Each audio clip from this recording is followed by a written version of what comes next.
Hi everyone and welcome to the review on the Hot Toys Civil War Black Panther figure.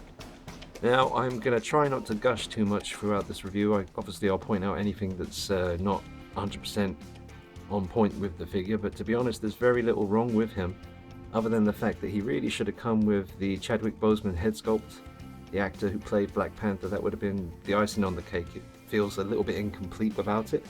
I don't know what the reason Hot Toys didn't supply that head sculpt to us was, and I'm also not too sure if grammarly that sentence made any sense, but we didn't get a Chadwick Boseman head sculpt. Is it Boseman? Sorry about that if I'm mispronouncing his surname. But this is a fantastic piece from a very good superhero film. It's not my favorite film of all time when it comes to superheroes. It was very good. I did enjoy it. I do have it in my collection. This is the only Civil War figure I have in the collection so far. I was tempted when Captain America came out to get him.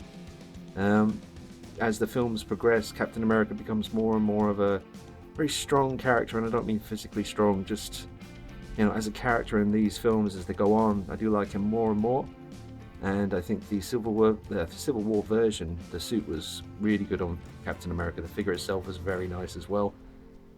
Hot Toys keep improving the Captain Americas as they go on and on. I'm not too sure how many they've actually made now. But yeah, this is the only one I have, and that might be the case in the long run, unless they do release a Civil War Spider-Man, which I would definitely be up for getting. But let's talk a little bit about his suit. Now the suit is fantastic. I've had a look around at the rest of the figures in my collection, trying to think of something I can compare the suit to that you guys might have in your collection already, that you can get an idea of what I'm talking about. Now the Deadpool figure, that has a similar material, but that material on Deadpool is a lot thinner and nowhere near as tough feeling as the Black Panther suit. The closest thing I can really compare it to would be the Ben Affleck Batman figure.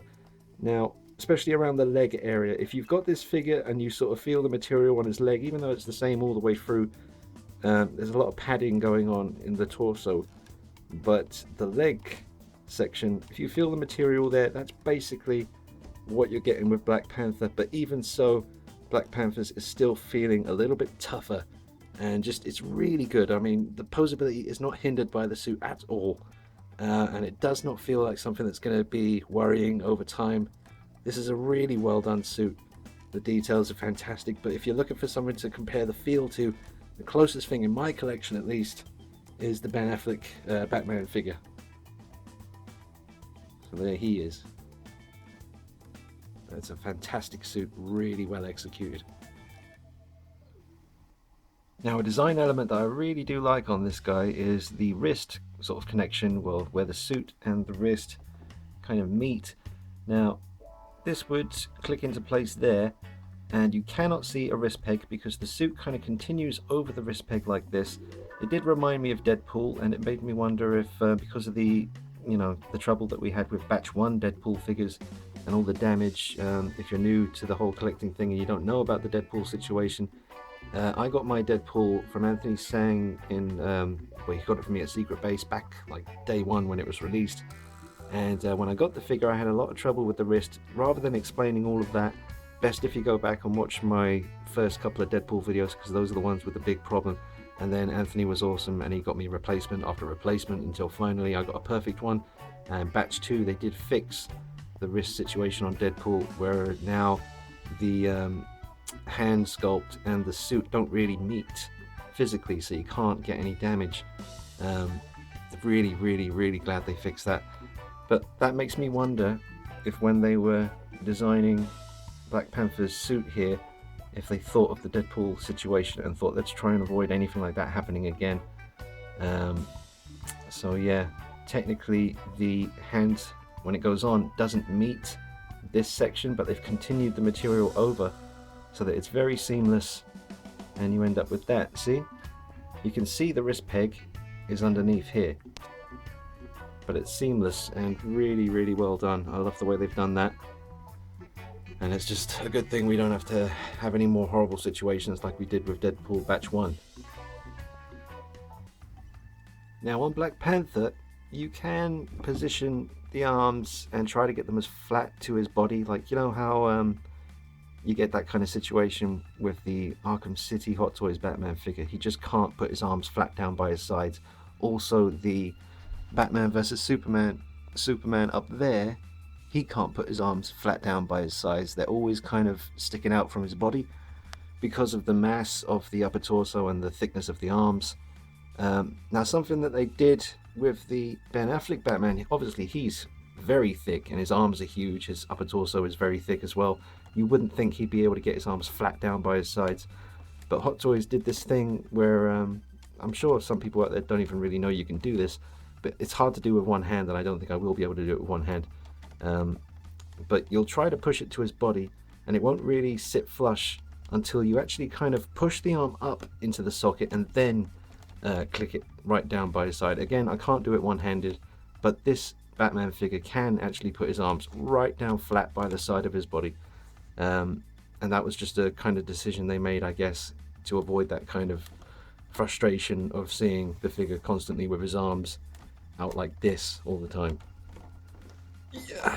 Yeah, see, that is not cool. And when you end up with a figure that just can't put his arms flat down by his sides, it's just something that your eyes always go to, and it can be quite frustrating. But with Batman, they did fix that.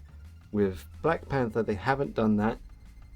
You can't, I've tried pushing the shoulder up and then moving the arm in, all the little tricks that I've gotten used to, but you really can't get this guy's arms to fall flat by his side. Very close though. It's all a matter of just turning the arm and twisting it and maneuvering it and trying to get it to look as natural as possible. But with this particular character, because he's like a panther and he's poised, ready for attack, that kind of, that look that we're getting here, it's quite animal-like. And I think with a character like Black Panther, it doesn't bother me so much that his arms can't go right down flat by his sides, because why would he be doing that anyway? He's Black Panther. He's ready to pounce. Look at that thing. So just to let you know, to reiterate that point, his arms won't go flush by his sides, but it's not something that's bothering me with this guy because he is Black Panther and it just seems to work well with him. Those of you that are familiar with the channel know that I like these kind of characters that don't have any human features showing. Characters like Spider-Man, Iron Man, Black Panther, what else? Aliens, Predators, stuff like that. If they're a well-made figure and Hot Toys do their job properly, then we have something that looks in photography like the real thing. Black Panther is one of those. I've taken a few pictures of him so far, and you get the pose right, it looks like Black Panther was posing for you in a photo session. It's really, really a lot of fun, and I think everyone's going to have a great time with this one. Again, there's no human features showing on this. Obviously there would have been if they had given us the Chadwick head sculpt, but as it is, this is a very photorealistic piece, and again, that posability and the lack of limitations really adds to that fun.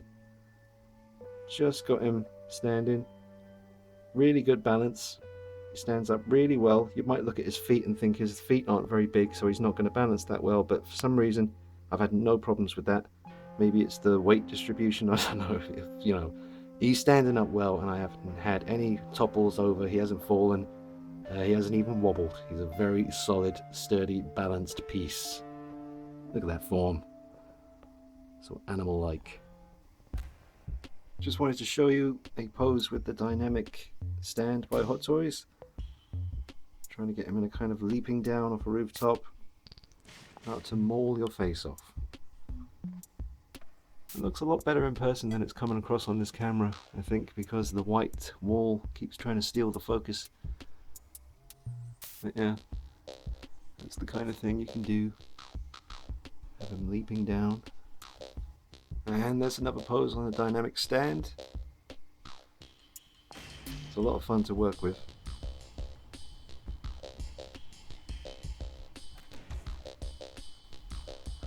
Here's another pose on the dynamic stand, claws out, leaping at you. I do like this one. It's a lot of fun to pose. Everyone can come up with their own individual pose for this guy. It's not going to be a case of everyone just has him standing there in a museum pose for fear of any damage. You can have fun with this guy. Get your money's worth. Look at that. You see him writing on those claws, baby. That is excellent. Now with this pose I'm trying to test his articulation in the leg department, seeing how far I can get the legs to spread without sounding weird. This seems to be about as far as I can get him to go. There's some great articulation in his ankle there. And his foot did pop off at one point when I was trying to get this position, but it went straight back on again. Nice big sort of ankle joint peg on there that you can just clip that back onto. Very sturdy. I just kind of over pushed it, I think. Now, yeah, so he's just basically holding up his arm there to try and block Deadpool's katana. And he's going to give Deadpool a knuckle sandwich. That's a special delivery to your face, Mr. Wade Wilson. Deadpool's still a fantastic figure. And there's those two together. I'm still just trying to find a pose that kind of ruins the illusion of the suit, something that makes it look really ugly. A lot of you might be looking at wrinkles like that, or wrinkles here, but to be honest, I mean, it would do that in real life if he was wearing this suit. He'd be turning his waist, raising his arms, and the suit would move with him. And I don't think at any point anything looks hideously ugly. I really think the posability on this guy is top notch. I'd give the posability full marks. I don't really score figures, I just tell you my honest thoughts on them and whether you should get it or not. But if I was scoring this guy up, he would get very, very high marks. The only thing that I can think of to bitch about is the lack of a Chadwick head sculpt. That's it. And I'm fine with that, because to be honest, I would be displaying him with this head on pretty much all the time. Just a bit of a pity, because I do have that kind of vision in my head of the Chadwick head on the figure, and with him holding his Black Panther mask would have been a cool display. But I think most of us would agree that he needs to be displayed fully Black Panthered up to the max. Let's just turn this a few angles for you so you can see. Ooh, almost lost you there, Mr. Panther. There you go. You gonna balance? Good boy. But yeah, look at that. Very impressive.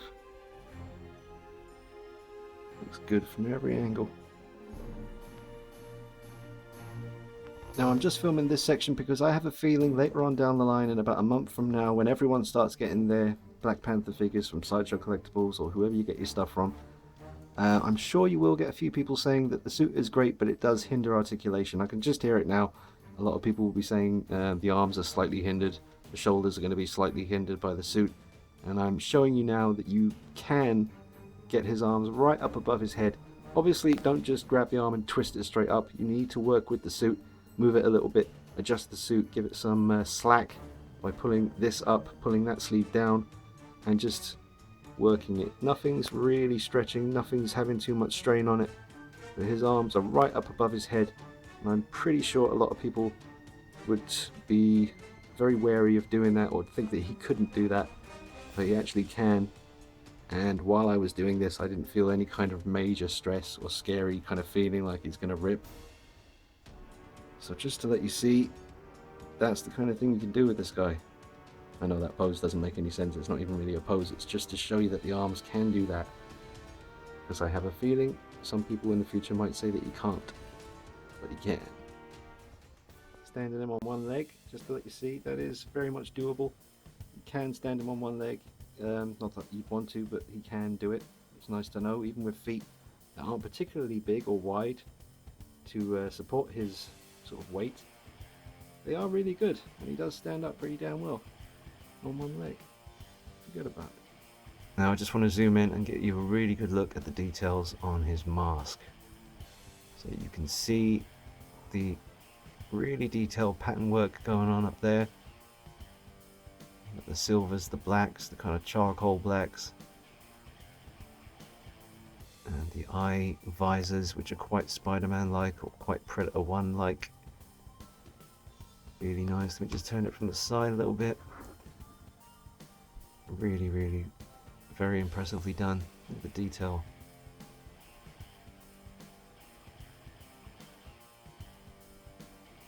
The hands are done quite well and the claws are painted pretty decent silver, but the one thing I wish had been the case with this, if the claws had been die cast, and I know there's no way they'd go to that much trouble for something so small, but I just think it would have really been, you know, taking it up an extra level if these claws on his gloves had have actually been like die-cast pieces that were set into the hands or the fingertips themselves. But either way, they've painted them pretty damn decently. You only really get 2 fists and 2 sort of relaxed claws. Let me just get in there. These are without the claws sort of drawn yet. So you get another one of them for the other side. But then you just get the clawed gloves. So really not much as far as accessories goes. Just taking a look at the detail on the suit on his back. And as we go down, more detail. Even the strips have detail within the strips. It's crazy. He doesn't have that terrible Ben Affleck Batman bat butt situation where if you've seen the review on the Ben Affleck Batman figure, you'll see that his posterior is most deformed and makes no sense. It's a very strange butt. But Black Panther doesn't suffer from that. He's got a fine ass. But he does. The range of movement in his head/neck is very good. He can look all the way up, which will mean if you can put him on a dynamic stand, have him leaping forward with his claws out, he'll be able to look directly at you as he's coming at you. So that is cool.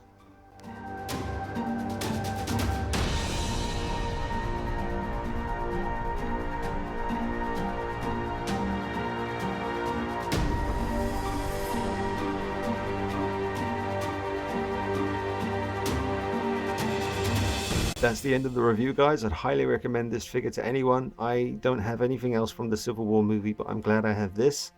I think it stands out on its own as a very unique figure. It's very simple, but it's just so cool looking, and I'm a huge Batman fan, and I think someone even mentioned in the comments that this is cool in a kind of Batman kind of cool way, and I get what they meant. Obviously it's all black pretty much. It's got the kind of ears, even though they are very short, but obviously it's based on a panther, not a bat.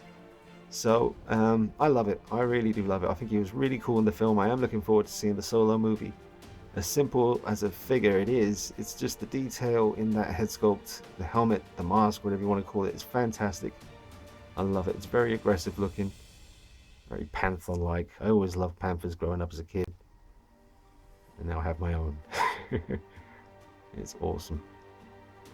So yeah, highly recommend it, guys. Thanks again to Anthony Tsang in Hong Kong for getting it to me so quick. You can find him on Facebook under Anthony Tsang or Budget Stark on YouTube. He's a great guy, and that's who I get my stuff from when I want it fast and early, because I haven't got the patience just waiting around for a month or two. I don't know how long it takes, but I did get something from Sideshow Collectibles once, pre-ordered it, and I had to wait like 2 months for it to finally come out, and then when I did get it, I got hit with a £40 custom charge as well. I don't get that with Anthony, so I can just get my stuff quick. It's worth it in the end. So, a sick piece. Get it, guys. If you're on the fence, get it. It's fantastic. I'll see you guys soon. Keep up the channel. I'll be bringing you more videos soon. Thanks for watching.